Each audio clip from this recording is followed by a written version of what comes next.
முருகாச்சரணம்.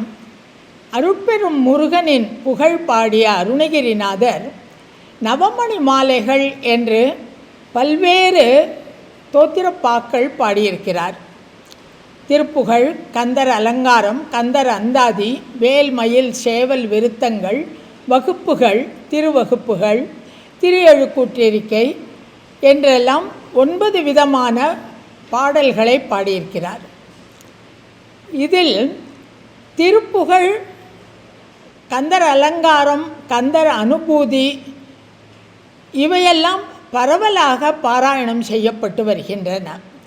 முருகனின் வழிபாட்டு நூல்களிலேயே திருமுருகாற்றுப்படை, கந்தர் அனுபூதி, திருப்புகழ், கந்தர் அலங்காரம், திருவகுப்புகள் இவற்றை பஞ்சரத்னங்கள், பஞ்சகாவியங்கள் என்று சொல்வார்கள். இந்த 5 வகை நூல்களும் பெரும்பாலாக பாராயண முறைகளில் இருக்கின்றன. ஆனால் கந்தர் அந்தாதி அவ்வளவாக பாராயணம் செய்யப்படுவதில்லை. ஏனென்றால் கந்தர் அந்தாதி பொருள் பிரித்து உணர்வது கடினமாக இருக்கிறது. சைவ திருமுறைகளில் சிவன் வழிபாடு பற்றி நூல்களில் 12 திருமுறைகளாக வகுத்தவர். அதில் தேவாரம், திருவாசகம், திருக்கோவையார் என்றெல்லாம் நாயன்மார்களின் நூல்கள் அடங்கியிருக்கின்றன. தனியைமணி செங்கல்வராயப்பிள்ளை அவர்கள் தேவாரம் என்பது முருகன் 12 திருமுறையில் திருப்புகழுக்கு சமானம். அதே போல சைவ திருமுறையில் திருவாசகம் என்பது முருகன் 12 திருமுறையில் கந்தர் அலங்காரத்திற்கு சமானமானது. கந்தர் அந்தாதியோ திருக்கோவையாருக்கு ஒத்து இருக்கிறது என்று குறிப்பிடுகிறார். திருக்கோவையார் என்பது மாணிக்கவாசகர் எழுதியது. அது ஜீவாத்மா பரமாத்மா ஐக்கியத்தை பற்றி, ஜீவன் பரத்தை அடைவதற்கான, சிவத்தை அடைவதற்கான தாபத்தில் விரகத்தில் இருப்பது நாயக நாயகி பாவத்தில் அமைந்தது. அதே போல கந்தர் அந்தாதியிலும் நாம் பாடல்களை பார்க்கலாம். இந்த கந்தர் அந்தாதி செய்யுள் வகையில் யமக அந்தாதி என்ற வகையை சார்ந்தது. யமகம் என்றால் ஒரே சொல்லை, ஒரே சொற்றொடரை திரும்ப திரும்ப பயன்படுத்துவது. ஆனால் ஒவ்வொரு முறை பயன்படுத்தும் போதும் அதன் பொருள், அதன் அர்த்தம் வேறாக இருக்கும். அந்தாதி என்றால் நமக்கு தெரியும், ஒரு செய்யுளின் ஈற்று கடைசியாக வருகின்ற சொல்லோ அல்லது சொற்றொடரோ அடுத்த செய்யுளுக்கு துவக்கமாக அமைய வேண்டும். அது அந்தாதி எனப்படும். இந்த கந்தர் அந்தாதியானது யமக அந்தாதி வகைப்பட்டது. ஒரே சொற்றொடர் திரும்ப திரும்ப வரும், ஆனால் வெவ்வேறு பொருட்களில் வரும். அதை பிரித்து படித்து உணர்ந்து கொள்வது ஓரளவு கடினமாக இருப்பதால் இந்த கந்தர் அந்தாதி பாராயண முறையில் இல்லை என்று சொல்லலாம். இந்த கந்தர் அந்தாதியை பற்றி சொல்லும்போதும் கடினமானது என்ற பொருளில் கழுக்குன்றம் மலை ஏறாதே, கந்தர் அந்தாதியை பாராதே என்று ஒரு பழமொழி உண்டு. கந்தர் அந்தாதியை பாராதே என்று சொன்னால் கந்தர் அந்தாதியை படிக்கிறது ரொம்ப கஷ்டம்.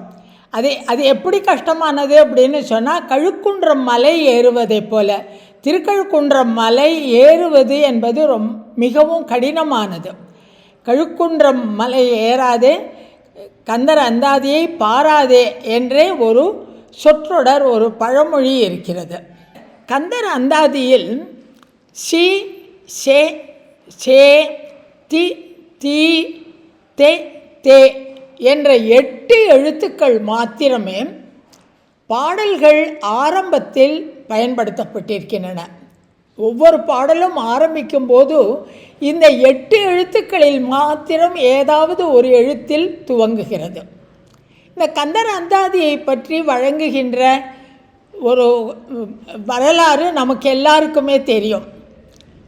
பாரதம் எழுதிய வில்லிபுத்தூரார் தான் புலவன் என்ற அகந்தையில் எதிர்வரும் புலவர்களை எல்லாம் வாதுக்கு கூப்பிட்டு தான் இயற்றும் கவிதைக்கு பொருள் சொல்ல சொல்லி, அந்த பொருள் சொல்ல இயலாதவர்களாக இருந்தால் அவர்களுடைய காதை துரட்டியினால் கிள்ளுவது வழக்கமாக வைத்திருந்தார். அதே போல் திருவண்ணாமலைக்கு வந்து அருணகிரிநாதரிடம் மற்ற புலவர்களெல்லாம் இந்த வில்லிபுத்தூராரின் அகந்தையை அடக்க வேண்டும் என்று கேட்டுக்கொண்ட போது அருணகிரிநாதர் இந்த கந்தர் அந்தாதியை பாடினார். இதற்கான விளக்கங்கள் வில்லிபுத்தூரார் சொல்லிக்கொண்டே வந்தார். அதில் 54வது பாட்டு வரும்போது திதத்தக்க என்று ஆரம்பிக்கின்ற அந்த செய்யுளுக்கு வில்லிபுத்தூராரால் பொருள் சொல்ல முடியவில்லை. ஆகவே அவர் துரட்டியை அருணகிரிநாதர் கையில் கொடுத்து என் காதை அறிந்து விடுங்கள் என்று சொன்னபோது, அருணகிரிநாதர் கருணைக்கொரு அருணகிரி அல்லவா, அதனால் அவர் என்ன செய்தார், இந்த பாடலுக்கு பொருள் சொல்லிவிட்டு இனிமேல் இந்த மாதிரியான ஒரு கொள்கையோடு ஒரு பழக்கத்தோடு நீங்கள் செல்ல வேண்டாம், உங்கள் அகந்தையை தவிர்க்க வேண்டும் என்று கேட்டுக்கொண்டார். பிறகு மற்ற எல்லா பாடல்களையும் பாடி முடித்து 100 பாடல்களால் ஆனது இந்த கந்தர் அந்தாதி.